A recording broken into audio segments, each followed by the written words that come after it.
جی السلام علیکم دوستو. عثمان ڈار کی والدہ جس کی عمر 70 سال ہے وہ زارو قطار سے چیخ رہی ہے، رو رہی ہے، پکار رہی ہے، چیف جسٹس آف پاکستان سے انصاف مانگ رہی ہے، بھیک مانگ رہی ہے. مجھے شرم آ رہی ہے بحیثیت پاکستانی. یہ کون سی ڈیموکریسی ہے، یہ کون سی جمہوریت ہے کہ ایک ماں کے کپڑے پھاڑ دیے گئے، انتقامی کاروائیاں لی جا رہی ہیں.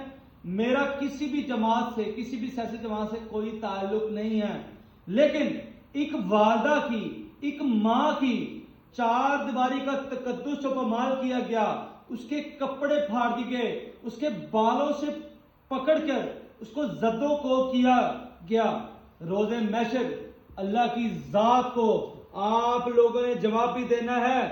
اس کا قصور یہ تھا کہ اس نے اپنے بیٹے کی جگہ پر پارٹی میں ٹکٹ یعنی کہ کاغذ جمع کروائے الیکشن لڑنے کے لیے. یہ کون سی جمہوریت ہے، یہ کون سی ڈیموکریسی ہے؟ مجھے سمجھ نہیں آتی. پاکستان میں لوگ کیا بھنگ پی کے سو رہے ہیں؟ کیا لوگوں نے نشہ کیا ہوا ہے؟ یہاں آپ سب کا اللہ ہی حافظ ہے. پتہ نہیں اب کون سی ایسی قوت اوپر سے نیچے آئے گی اور سب لوگوں کو انصاف ملے گا. میں چیف جسٹس آف پاکستان سے، آئی جی پنجاب سے اور جتنے بھی اپنی وکلا برادری ہے سب سے اپیل کرتا ہوں، کم از کم خدارا یہ سیاسی انتقامی کارروائیوں سے جماعتوں کو روکا جائے، ان کو اوائڈ کیا جائے، تاکہ ہم نے اللہ کی ذات کو جواب بھی دینا ہے.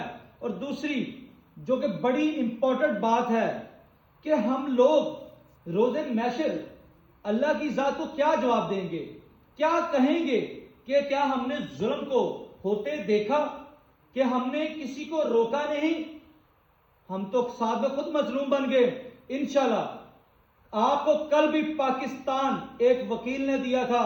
پاکستان کو جب بھی وکلا کی ضرورت پڑی ہم سب حاضر ہوئے. آج بھی ہم ایک وکلا تحریک چلا رہے ہیں. ہم اس پاکستان کو بچا کے رہیں گے.